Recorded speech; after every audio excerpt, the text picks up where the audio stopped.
just a quick overview of who Firefly Partners is for those that have never actually heard of us. Firefly Partners exclusively serves the progressive nonprofits. We design and develop websites, implement email tools, and design templates, and work with clients to create custom fundraising sites and campaigns.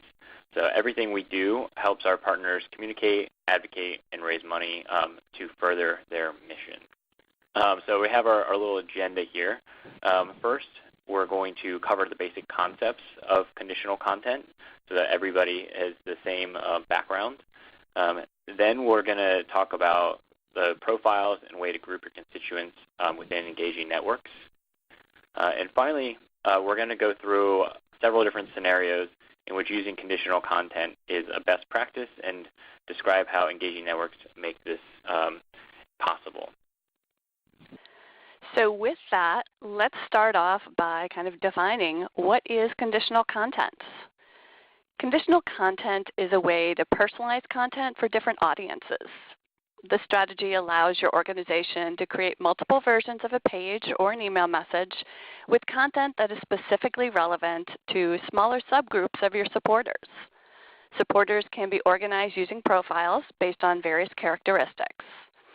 In engaging networks, you can build duplicate versions of an original email and change the text and links that they apply to interests, location, or behavior of your target group.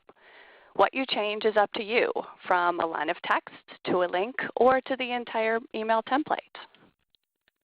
Now that we have a little bit background about what conditional content is, which we're going to dig in a little deeper in further slides, let's talk about why actually we should use conditional content. And so I'm going to go through three kind of main reasons why we would want to use it. So our first one is it's a good way to send users content they want.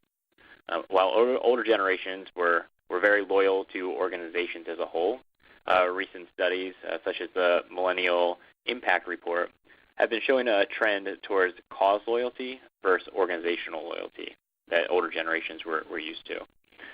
So younger generations are focusing more on supporting specific causes and taking less interest in the organization as a whole. So this means that now, more than ever, segmentation is very important to show your constituents the content that they're most interested in, so that they're actually taking action on those contents.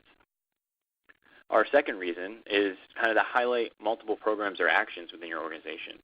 So we often find that there are often many competing interests internally in your organization. And your organization probably has many different programs doing great work, and each program is always trying to convince the marketing department that their work is the most important program in the organization. So using segmentation, you can actually market all of your programs and calls to action continuously while not fatiguing your list. So it's a kind of a win-win situation. And then finally, results and benchmarks. So I just want to talk a little bit about some great results that you do see when you start segmenting. So these stats will be in the presentation, or we'll send these out afterwards, so you don't need to write everything down, and we'll provide the actual resources. But email segmentation is great because segmented email campaigns tend to get 14.3% more opens and 100% more clicks than non-segmented campaigns. Another one is emails with personalized subject lines are 26% more likely to be opened, and marketers have found a 760% increase in email revenue from segmented campaigns. Yeah, and we'll provide also links to these where we got these so that you can read all the stats there. Stats are always great. All right, so we understand now what conditional content is and why we want to use it. So how do we actually use it? Like, what is segmentation? So now that you understand that and the importance of it, segmentation is splitting your audience into separate groups based on a certain set of characteristics or behaviors. So really digging into your database, figuring out what people like and characteristics that you have on them in the database, and splitting them into different groups based on that.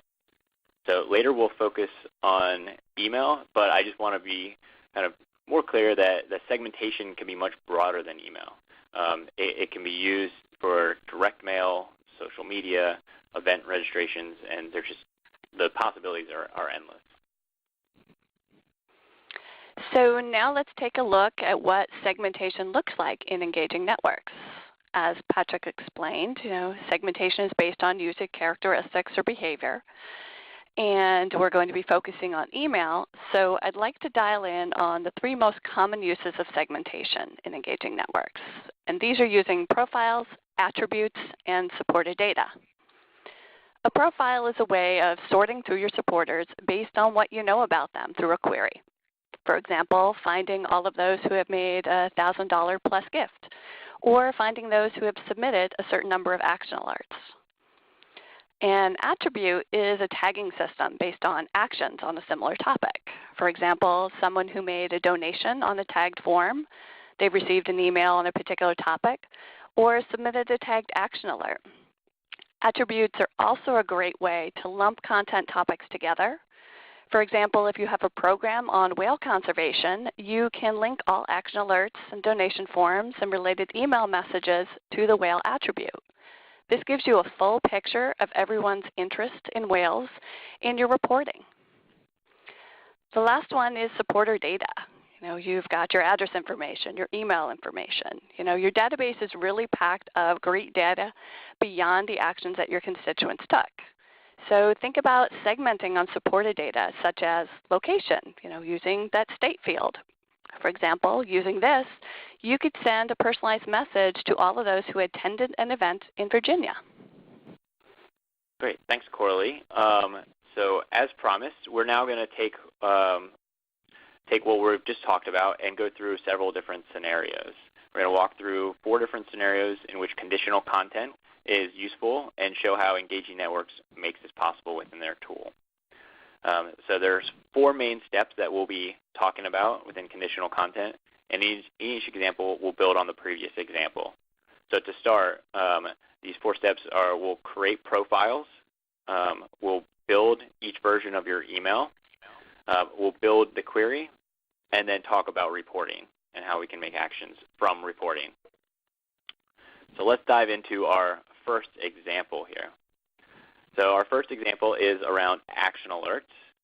So Coralie is going to walk through how she set up a conditional email that sends one message to all your supporters who previously took an action, and the second scenario could be the second email that goes to supporters who haven't taken an action yet, and you want to encourage them to start taking that action.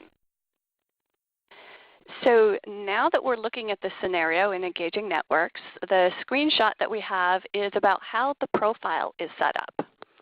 Profiles are found in data management, and they have different filters that are used to set up these queries and to segment your audience.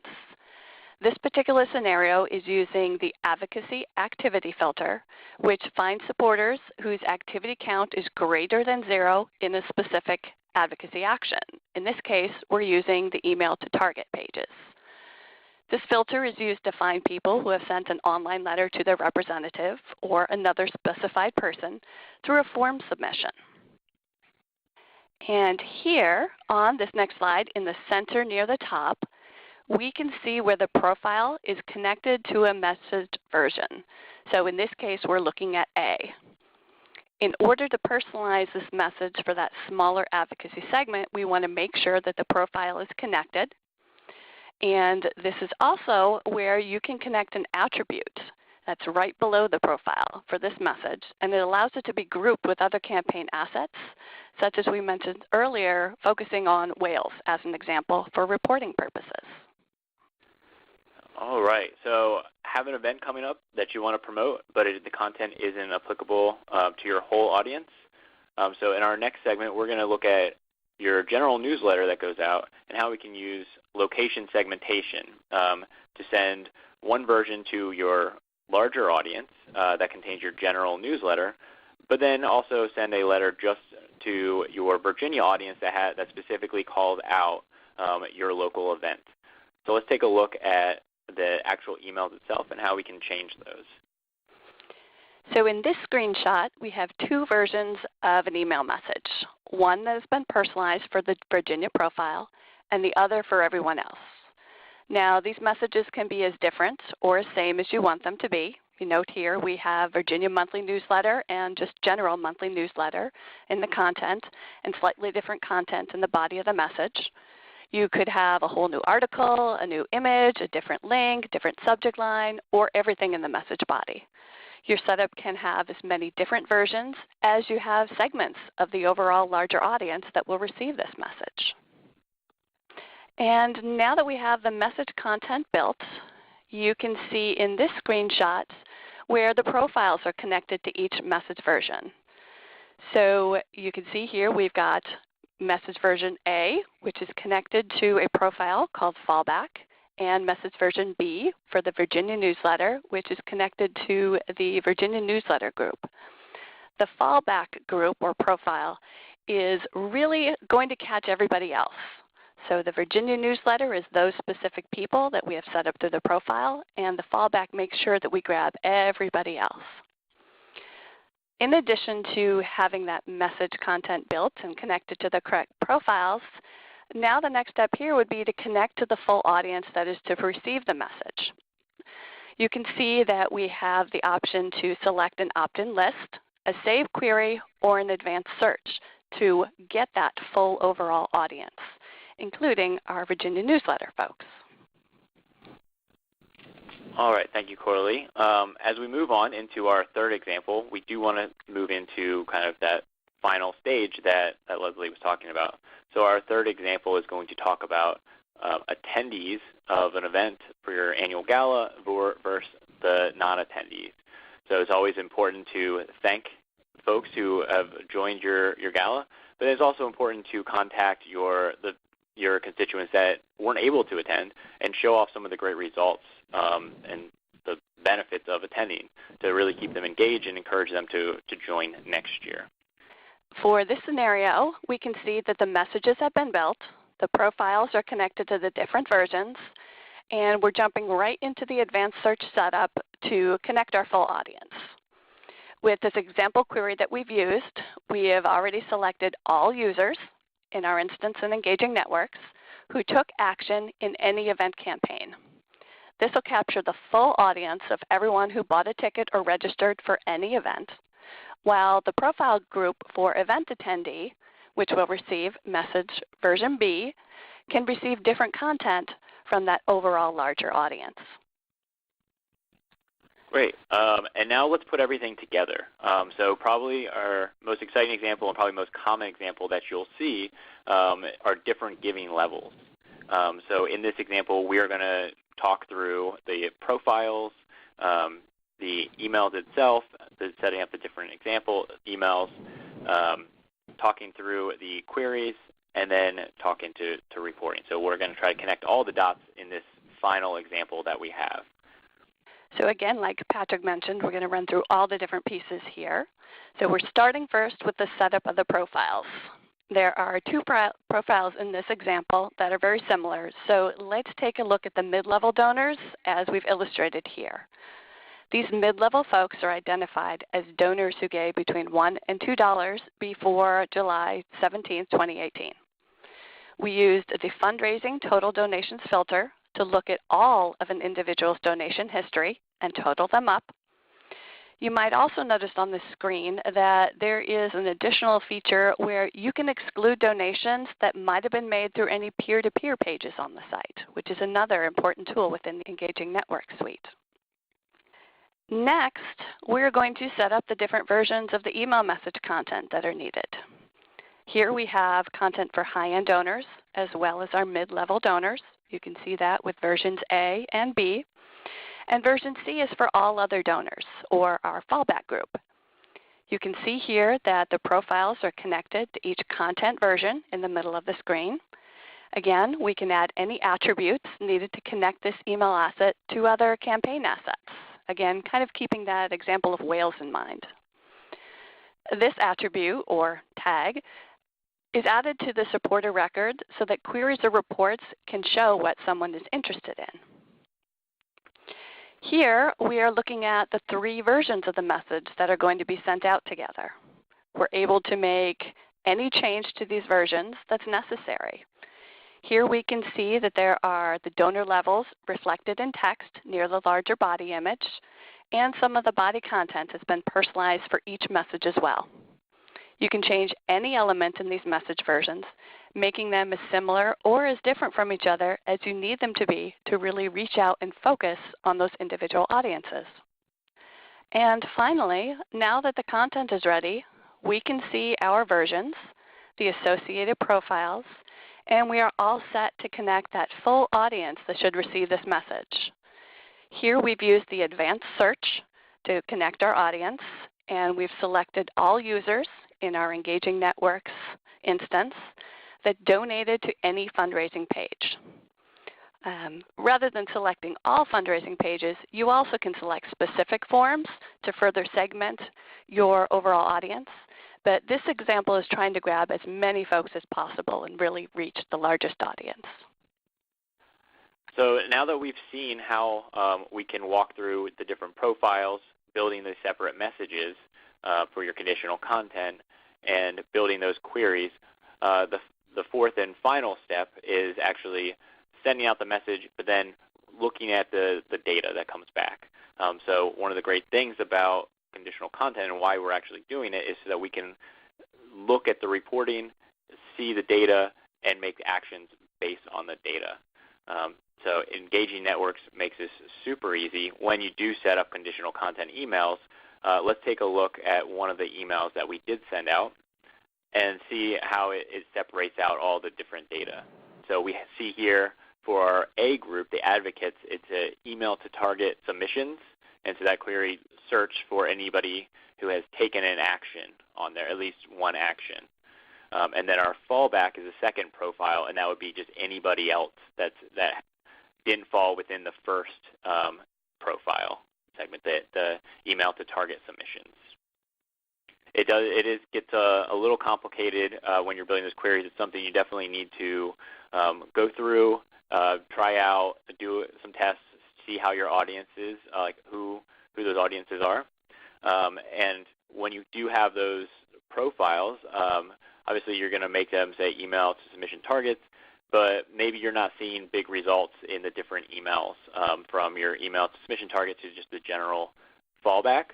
So that's why we always look at reporting to see if you are seeing different results. Say one has crazy high open and click-through rates. It's very engaged. That's an awesome profile that you want to keep and make sure that you're sticking to those whales attributes or whatever program you're using. And then you say you have another. If this example only has advocates and non-action takers, but if we go back to our donation ones, we could see that the mid-level donors aren't responsive. So maybe we need to take another look at those, and since they're broken out, we can see we can really identify that group as a non-responsive group and change our messaging based on that non-response. So it really, having this reporting gives you actionable data once you have used these groups a little bit, and you can then determine if your profiles are accurate, good, or if you're having good changes within them, or even if your messaging seems to be not on point. You can then have that opportunity to change and make sure your audience is actually enjoying the message, that sort of content that you're sending them to. So just to wrap up, I want to just summarize what we talked about today. We have when we're using segmentation, we need to set up our profiles and engaging networks. From there, we go into we build out our separate messages, which will have the unique content for each profile. Then we'll have our queries, which will actually be the largest audience, the full universe of your audience. And once we send out these messages, it's very important to return back and look at the reporting to see what's been effective and what hasn't been effective. So that kind of brings me to the end of this. So I do want to open it up to any questions. And we know we have plenty of time here that we'd like to talk through any open questions that you have, or any kind of scenarios you want to talk to, or anything we didn't fully elaborate on that you'd like to dig into deeper. One question that someone had sent me earlier is, what is the difference between a split test, a conditional content, and conditional split test, or split test conditional? Yes, that's a great question. So Engaging Networks does offer, when you build out an email, you have the choice of doing a one-time email, the split test, conditional test, or a conditional split test. And they're all great options, and so let's go through each one kind of individually. So one-time emails are when we just send out it's a one-and-done email that's going to go out to whatever your audience is. Conditional content emails are actually what we focused here today, is where you can select those profiles and send them out to, you already know your profiles, and you're just going to send them out to your larger universe of audience. If we look at the split test, it's more of a traditional A/B test. So we don't look at it, we have one audience, but we split the audience into two groups, or it could be more than two groups. It could be A, B, C, D, and it'll be a percentage of your audience. And so it's not broken down into the different profiles. It's just your universe is split up randomly. So when we do that, then you send it out, and you can set the criteria up to say, in a day, look at which email has the highest open rate, and send out the rest of the audience, rest of the messages to the audiences that had the highest open rate. Our final conditional is a little bit more challenging. So it's the split test conditional. So that one does have conditional messaging. It's both a split test where it sends out the two different audiences, but then it sends two different messages that you then get reporting back before you send out to your full audience. But within there, you also have conditional content that changes based on people's profiles. So that one is quite complicated, but it's a great thing that once it's kind of a more advanced system in there that you can do. The one thing that I'll say that, I'm biased because I work for Engaging Networks, but the one thing that I really like about our conditional content tool is some of the other tools allow you to kind of like in line, you're able to add different content in, which has its pluses and minuses. I like that you actually put together the separate emails inside one email campaign for the different profiles, because what's nice about that is you can actually test the individual emails to make sure they look the way you want them to look. That also allows you to adjust like the template for every single conditional email that you're sending. So it gives you a lot more robust ability to provide conditional content inside the platform versus some of the other ones where you're kind of stuck with one email that you drop conditional content into. It may be a little quicker sometimes, but you don't get kind of like the robustness overall. One question that we had from Emily on here is conditional content available for all versions and packages of Engaging Networks? And the answer is yes. As long as you have the email tool as part of your subscription, which if you're sending emails, you do, then you have access to conditional content, and then you also would have access to the marketing automation, and just so you know there. And then conditional content is also available on donation pages and advocacy pages.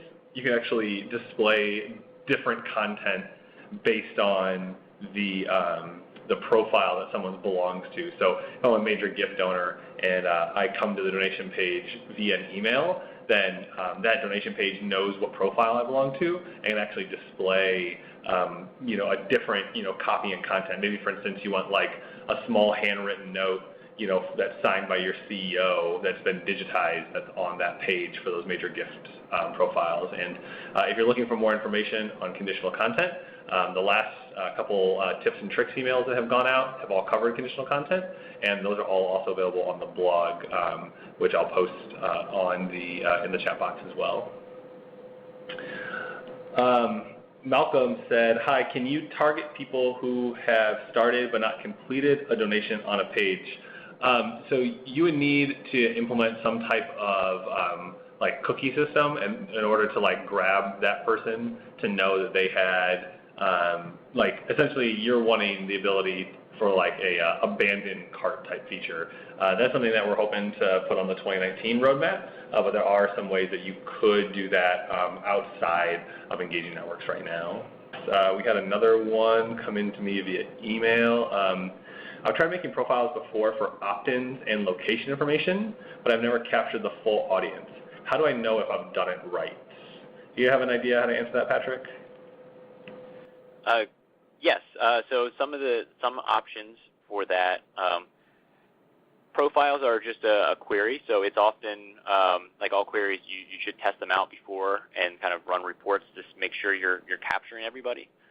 One common issue with, say for example, you use location on there, is if you're looking at state, is having both the abbreviation, having a query that says or. It's an or statement that has both the full written out state name and the abbreviation, so that you make sure you're capturing, depending on how your forms are set up, because we know that some forms you have the abbreviation in there, some forms you have the full name written out. So we see that as a very common one, that you actually need to make sure you're capturing everything in there. So location, that's a common mistake. Also making things insensitive. So when you're like, as you're talking about cases, when you're doing a query, I think by default it has things as case sensitive for your query. Making it insensitive is important when you're doing that query, because oftentimes, especially if someone's like writing in an example, you might not be using the full, or it might be capital, it might be lowercase. People use different systems for themselves. So always make sure it's case insensitive, unless you're very specific unless you know that everything has to be a certain case. And then again, I would always check, like you have your profile, and then you can go into kind of your constituent export and build a query and see if those numbers match up with what you're expecting to see. Coralie, is there anything you'd like to add on to that? I think for me it's just the matter of making sure, it's the example of location that you've got. If you've got a drop-down that has all of your option selections there, you know exactly what those states are going to be. But like as Patrick said, maybe on a different form, it really is just a text field and people are entering those in. So like you mentioned, making sure that case insensitivity is there and that you've got both versions, the abbreviation and the full state name. Those really can be tricky ones at times, especially if you have other admins working in the system and setting up forms in different ways. Yeah, that's a really good point. I would say the two places that we see the most errors are like what Coralie just said, where you're setting up your forms to not have pick list where you're assigning values, where people are actually able to type in a value. That usually tends to go pretty poorly. What isn't necessarily a bad idea is every 6 months just to download your entire supported data list out of Engaging Networks and just do a scroll through, and you can filter it using Excel and look for people that have blanks or spelled Ohio wrong, or just those like kind of like really basic kind of like data maintenance are going to make your database a lot cleaner. And then the only other place we see issues are when your offline database is syncing between Engaging Networks and whatever your offline database is. There can be issues there where if your offline database uses ISO code 3, but in Engaging Networks you're using ISO code 2, it's trying to push back an ISO code 3, for your states and countries, and so those are the kind of things that can like cause a hiccup, especially around like location information. But if you're ever stuck or having any issues, you can contact the support team here at Engaging Networks, and we can certainly help you figure that out. Another question here from Lisa. This is for me. I'm interested to know how the folks at Engaging Networks see this being used most by clients. So the clients that are using this in the best way possible are essentially for almost every single email campaign, and I'd love to hear what Firefly Partners does, like with a lot of their clients, because they're doing a lot more creation than what we do. I kind of see the end result. What I'm seeing is almost every single email campaign is a conditional campaign. People are very, like the best nonprofits are very rarely sending a single email campaign. And what they're doing instead is they're always at least differentiating by donor level. They're sending different messages to advocates. If you have people who, have only taken part in your advocacy actions and haven't donated yet, you obviously want a different message sent to them as compared to people who have already donated to you in the past, right? And so even like a split there, like donors, advocates, and then supporters. So supporters, in my mind, are people who haven't donated and haven't done the advocacy action either, right? So even if you just kind of like cluster those three groups, those people all need different messages, and it can be very time-consuming to create different single email campaigns, and they're all going to send at different times, versus I can just make one email campaign that has my 3 conditional content sends in it. I know those are all going to get sent at the same time. The other big place we see it is where you could potentially have overlap between multiple profiles. So I'm both an advocacy supporter and a donor as well. And the question is which email do you want me to get for the spring appeal? Do you want me to get the donor email, or do you want me to get the, thank you for being an advocacy, or thanks for being an advocate email? With conditional content, if those are all in one email campaign, I'm only going to get one of the emails. If I've broken that out into single campaigns for each one of those, then I could potentially get more than one email from what's technically the same email campaign. You just haven't set it up that way. So that's really where I see the best use of it, is making sure that your supporters are getting the right content at the right time, from the right person. But I'd love to hear what you guys had to say over at Firefly. Mm-hmm. I think go ahead, Chloe. Sorry.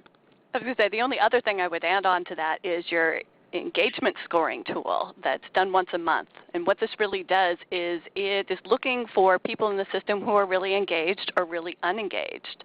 So being able to filter people based on what their engagement score is another way that you can really focus on who is most active or least active in order to really segment those audiences even further.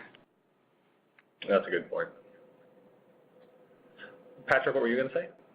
I was just going to kind of echo what both of you have said, so I think you both covered that very well. Philip asked, any evidence that supporters compare notes they realize they're getting conditional content? I have never heard of that. I've only heard of the same person with multiple email addresses getting different content, but that's a good problem to have. If they have multiple email addresses in your Engaging Networks platform and are opening those emails as well, they're probably highly engaged. And I don't think that there's any pushback oh, I'm getting different content. It's oh no, this content makes sense because this is how I interact with your organization on this, and oh, I interact this way, so I'm going to get, different, copy potentially in my emails. Have you guys ever gotten any pushback from any of your campaigns? I've never had any pushback. I've never had any clients or constituents report back that they're experiencing or seeing the conditional content. I don't think that it would ever, I can't really imagine a scenario where the constituents upset that they've received conditional content. As you said, if they have 2 different emails, so they're receiving 2 different versions of the email based on the actions they've taken with those different emails. I think that that means they're very engaged, that they're so excited that they're reading your emails twice. So I think that the only ones who would notice that are super engaged constituents, which I don't think that they would be upset about it. And I've honestly just never heard anyone bring that issue up. So if you do have any other questions, I know Corley and my email is both on this final slide, which we'll send out after. So feel free to shoot us any questions. If you want to get a hold of Firefly Partners and talk to them about what they can do for your organization in terms of enhancing whatever you're already doing inside of Engaging Networks and kind of taking to the next level. And so that's what we really appreciate about them and kind of the good work that they're doing. So, thank you so much for taking time to do this webinar with us today, and I hope everybody has a great rest of your week.